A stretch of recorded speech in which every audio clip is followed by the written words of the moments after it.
Hey mathematicians, here are your linear equations and graphing review pages. This video is just going to be page 1. So chapter 5 is a super important chapter, and we saw a little bit of chapter 5 come back right there at the end of chapter 6. But because it's such an important concept, I want to go over chapter 5 again. Now, I'm not going to go over it in the same depth I did when we taught the chapter the first time. I just want to do a quick little review with you. So today we're going to do page 1 and page 2. We'll move on to more tomorrow. Today we're going to be starting with slope. And if you've got a highlighter nearby and you're highlighting your notes with me, go ahead and highlight that because that is our first big concept that we need to know. So remember, the slope is the steepness of a line, or it can also be the rate of change for a story problem. There's a lot of different words, but steepness is the one that we use most often.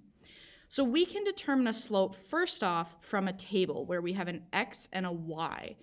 Now we're going to do this by finding the change in y divided by the change in x. So I can go between any two numbers I want to, but for the sake of this problem, I'm just going to go one spot over. So my change in x is going to be 150 minus 100. That's a change of plus 50. My y is going to be a change of plus 12. Now remember, if we're finding the rate of change or the slope from a table, we have to do y divided by x. It's always rise over run. So my slope for my table would be 12 over 50. I can write this as 12 over 50, or the more preferred would be to simplify it before we write it as our answer. I notice both of these are going to be divisible by 2. I've got 6 on top when I divide by 2, and I've got 25 on bottom. Those don't share any other factors that we could divide out. So my slope for this table is going to be 6/25. Very similarly, we can find a slope from 2 points. Now, we have learned the equation for this. You may not remember it. So let's go ahead and write that down. Remember, slope is m, and it's always going to be y1 minus y2 over x1 minus x2. Again, the same way we did y over x, we have to do y over x here. And remember, our points are always going to have the x coordinate come first. So this one's going to be x1, y1. This one's going to be x2, y2. So our coordinates are x first and then y. Once we plug it into our formula, we're going to have y1, which is 3, minus y2, which is 7. And then x1, notice I have to go in the same direction. If I went this way for the first point, I can't suddenly go back and do x2 minus x1. I have to go the same way. So x1 would be -1 minus 5. Remember, two negatives make a positive. If that would be in a -5 and I had to subtract, I would obviously have to turn that into an addition symbol. All right, let's simplify this. 3 minus 7 is -4. -1 minus 5 is going to be -6, which when we simplify to put into our solution box, the two negatives become a positive, and 4 and 6 are both divisible by 2, so my finalized answer is positive 2/3. The next way we can find the slope is from a graph, and this is usually students' favorite because this is where we're just going to pick 2 points and then do exactly what we did up here. We're going to find the change in y, which in this case is down 4, so -4, and over +6. Notice I went towards the right side, so that's positive. If I had gone back, it would have been negative, but this is a +6 change. And then same thing as before, I put my change in y over my change in x, and then I simplify. Only one negative, so my final answer is negative. 4/6 reduces to 2/3. This is a negative slope, so I have a negative slope as my answer.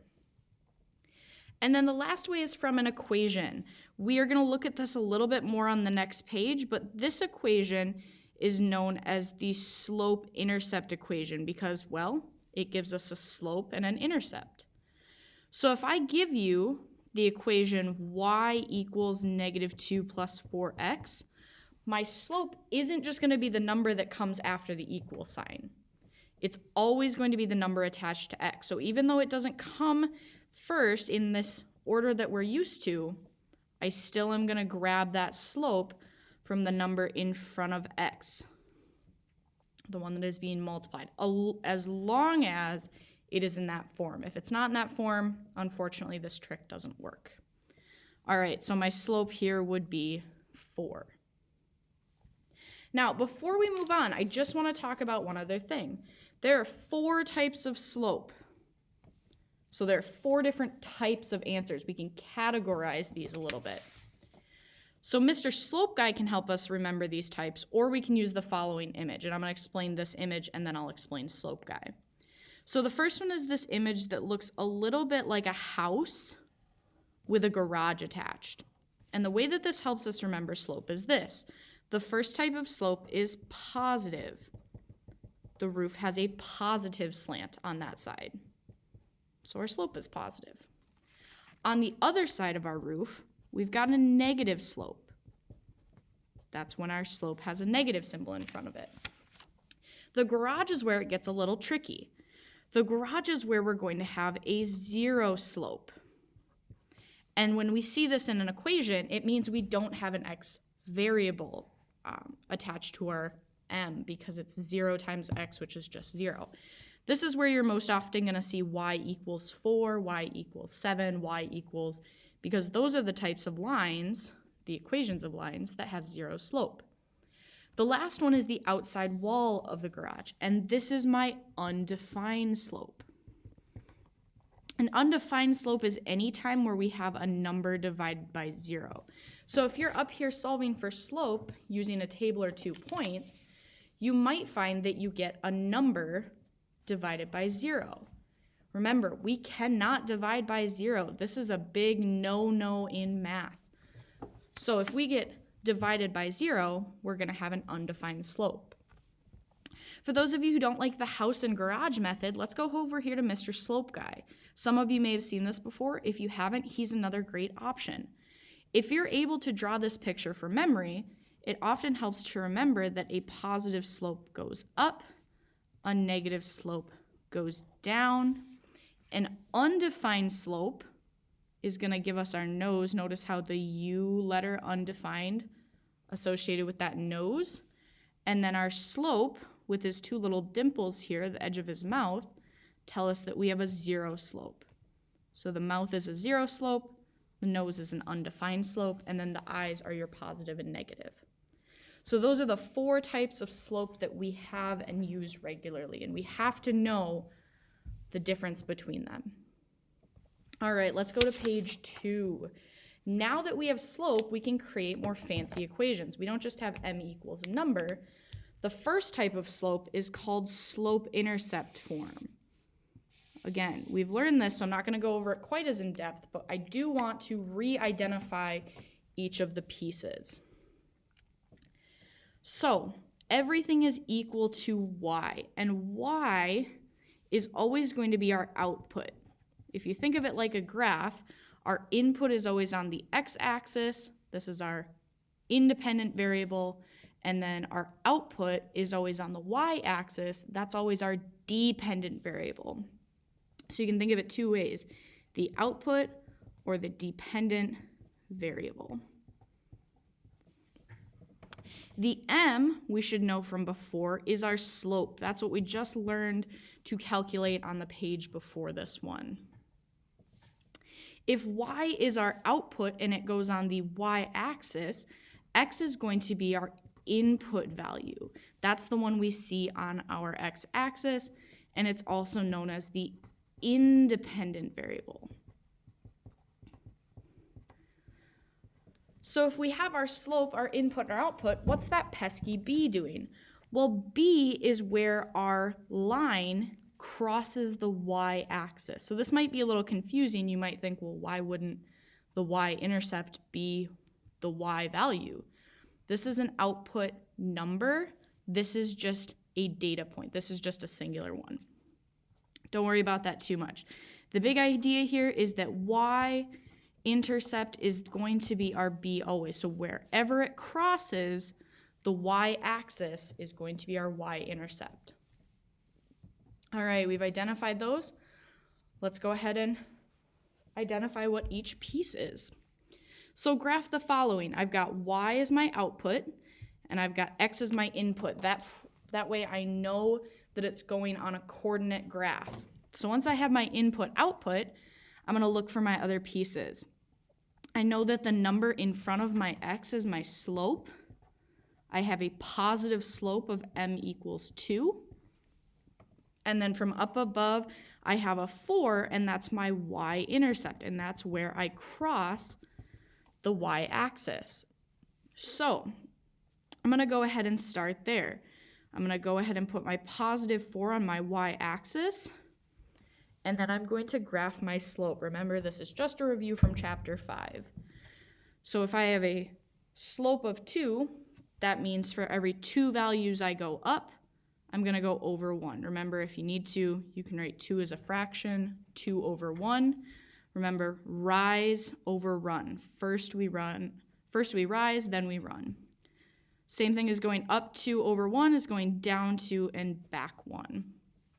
And once we have a nice little slope there, we can grab a straight edge and connect them. All right, throw some arrows on there.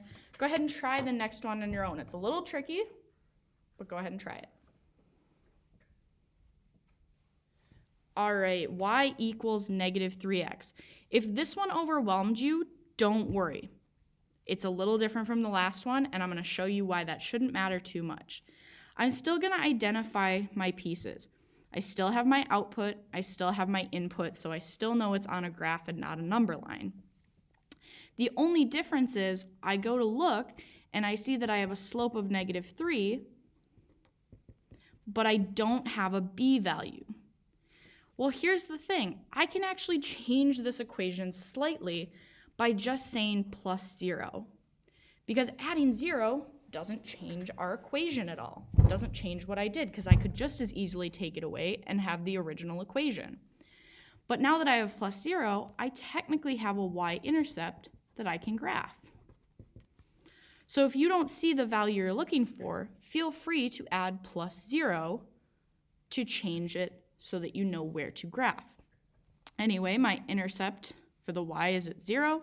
I have a slope of negative 3, which means for every 3 units down, I have to go 1 unit over.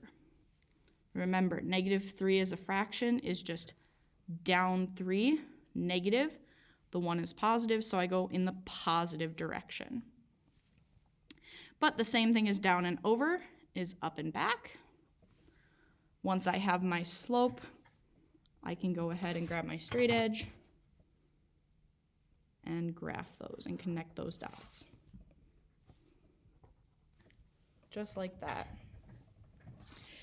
But in addition to graphing, we need to be able to write the equation. So, hint, identify the pieces of slope-intercept form on the graph before writing your equation. Well, we still have our input and our output. There's our input, there's our output. We need to be able to plug in the slope and the y-intercept. Let's go ahead and figure out what those are. Same way I start with my intercept on my regular graphs, I'm going to start with it here. My b value is where it crosses the y-axis. That's it, positive 4. My slope, however, is 0, and I learned that from the page before. Remember, we can get that from that little house or from Mr. Slope Guy. But I automatically recognize this horizontal line as having a slope of 0. Now that I've identified my two pieces, I'm going to plug them in. Y equals mx plus b. The m goes in front of the x. The b goes behind it. And when I go ahead and simplify this, meaning I multiply that 0 times x, I get y equals 4, which makes sense because it has no slope on the graph.